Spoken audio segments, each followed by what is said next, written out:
Gostaria de ter uma experiência nova com Deus? Gostaria de viver algo em Deus que você nunca viveu? Gostaria de ver Jesus de uma forma que você nunca experienciou? Então fica comigo mais um pouquinho que a gente vai falar sobre isso. Lá em Marcos capítulo 3, ou melhor, capítulo 5, conta a história de Jairo, que era um dos principais da sinagoga. Você conhece a história, sabe que ele estava com um problema grave dentro de casa. Sua filha estava doente, prestes a morrer.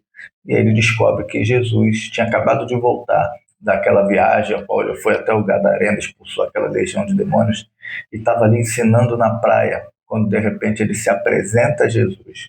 Diz o texto que ele se prostra, diz o texto que ele adora, diz o texto que ele pede para que Jesus vá até a casa dele e impõe as mãos sobre a filha dele para que ela fosse curada. Bom, você conhece a história, né? Você sabe que no meio do caminho a mulher do fluxo de sangue aparece e toca ali em Jesus e é curada. Você sabe que a história vai continuar dizendo que ao chegar perto da casa havia uma multidão junto com Jesus que estava ali e havia pessoas vindo da casa de Jairo falando para ele, olha, não importune o mestre, sua filha está morta, já era. E aí Jesus fala para ele, ó, crê somente. E quando eles entram lá na casa, Jesus manda todo mundo sair, deixa o pessoal de fora, só fica ali os seus discípulos mais próximos, aqueles três, Pedro, Tiago e João, e ele diz à menina, Talita come, menina, levanta-te, ela levanta e tudo mais.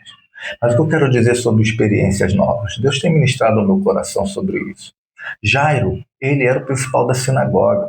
Eu comecei a meditar e comecei a prestar atenção no que aconteceu na sinagoga antes desse episódio de Jairo, né? A sinagoga em Cafarnaum, você sabe que Cafarnaum era a base do ministério de Jesus.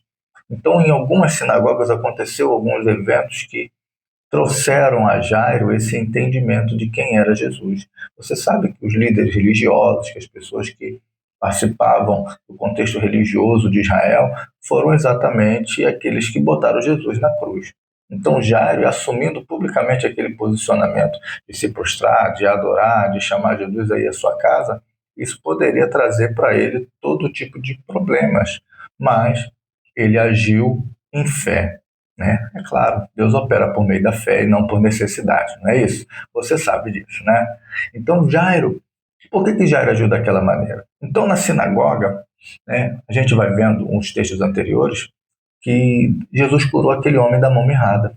Lembra daquela história? Jesus manda o homem da mão mirrada à frente, estenda a sua mão e ele foi curado. Tem um outro episódio que fala quando Jesus entra na sinagoga que os demônios, né, manifestaram e falaram: "Que temos nós contigo?", né? E ali as pessoas ficaram maravilhadas porque Jesus expulsou aquele demônio, mandou sair e o demônio saiu, né? Era uma coisa que não era comum, né? Você vai ver que em Nazaré, que era um pouco mais distante, Jesus havia aberto aquele texto de Isaías falando: "O Espírito do Senhor é sobre mim, me ungiu e tal, tal, tal", e até ele foi expulso por aquelas pessoas porque acharam que ele estava blasfemando e levaram ele num lugar alto para jogá-lo lá de cima, mas Jesus passou pelo meio deles de uma maneira sobrenatural. Jairo era o líder, um dos líderes da sinagoga, um dos principais da sinagoga. É claro que as notícias corriam, é claro que se falava dos feitos de Jesus, principalmente aquilo que acontecia na sinagoga. Então, Jairo, quando está diante desse problema, e acredito que era o último recurso de Jairo, ele reconhecia que Jesus era o Cristo, ele reconhecia que Jesus era o Filho de Deus, ele reconhecia que Jesus era poderoso para curar, ele sabia como ele fazia para curar, ele sabia que Jesus tinha autoridade sobre os demônios, ele sabia tudo isso. Mas no meio do caminho ele descobre que a filha estava morta. Ele não sabia que Jesus era capaz de levantar os mortos. Antes desse episódio, houve um em Naim, a viúva de Naim, que estava com seu cortejo fúnebre carregando seu filho morto. E aí Jesus para aquele cortejo e ele manda a mulher não chorar mais, e aquele menino que estava morto revive. Mas isso foi em Naim, a aproximadamente 50 quilômetros de distância, você vê. 2 dias a pé, 1 a 2 dias a pé. Então, acredito que a notícia não chegou. E se chegou, era uma coisa muito difícil de acreditar. Talvez ele pensasse que era uma lenda, que era uma invenção do povo. É claro, gente, estou conjecturando, né? A Bíblia não diz que ele sabia de nada disso, mas era bem provável que ele soubesse, porque a fama dos feitos de Jesus corria por toda a Judéia. Então, quando Jairo ele vê Jesus levantar sua filha morta, o povo diz, ela morreu. E aí Jesus fala, não, ela não morreu, ela dorme. Mas é claro que Jesus estava falando, né? Que ele iria trazê-la de volta. Eu quero dizer sobre você.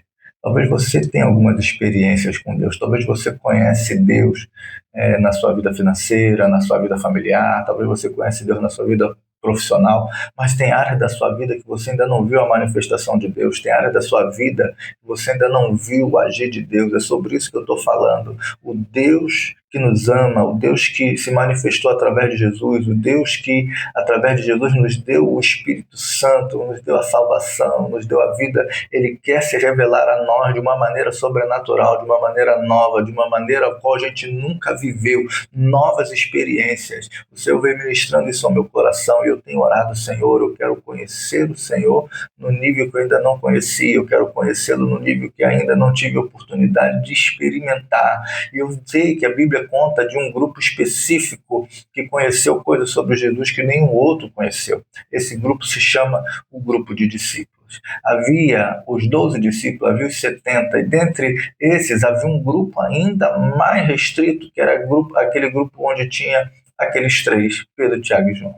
E Mateus 19 vai dizer que Jesus conduziu a um alto monte e lá se transfigurou diante dele. Eu sou fascinado por essa palavra. Eu sou fascinado. E aí Jesus, né, parece Moisés, Elias e Pedro, Tiago e João ficam ali meio estranhos, não entendem bem o que está acontecendo e começam a falar coisas sem sentido. Quer que faz uma barraca para vocês e tal? Mas eles não entendiam o que estava acontecendo, sabe? E aí a gente entra numa outra parte. A Bíblia diz que o homem natural não consegue discernir as coisas do Espírito. E às vezes a gente lê essa passagem, a gente pensa que esse homem natural está falando do homem que está no mundo, o homem que não tem aliança com Deus, o homem que está sem Jesus, o homem que não tem o Espírito Santo.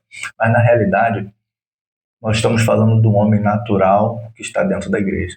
O homem que aceitou Jesus, o homem que vai ao culto, o homem que às vezes participa da comunhão, o homem que às vezes participa das ações da igreja, dos ministérios, mas que ainda é um homem natural, que ainda não aprendeu a discernir as coisas espirituais, que ainda não aprendeu a perceber o seu espírito. Nós fomos feitos corpo, alma e espírito. O corpo é a parte que atua no mundo físico. A alma é onde estão as decisões, os pensamentos, os sentimentos. E o espírito é a parte que se comunica com Deus. Nós ainda temos, muitos de nós, essa dificuldade de discernir a voz de Deus, de entender a voz de Deus, de obter revelação. Essas coisas são feitas no espírito. Confundimos alma com espírito, fazemos as coisas na alma, na vontade, na boa intenção.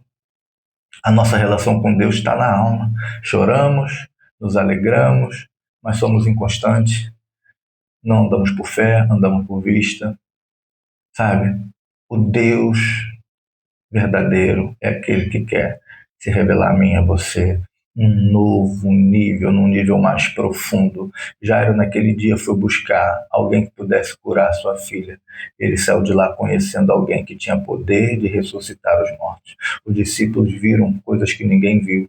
Os discípulos viram os mortos ressuscitar, os discípulos viram Jesus andar sobre as águas, os discípulos viram os leprosos serem limpos automaticamente, eles viram a multiplicação dos pães e peixes, eles viram ensinamentos, eles viram demônios serem expulsos, eles viram Jesus falar com as autoridades, Jesus falar com os simples.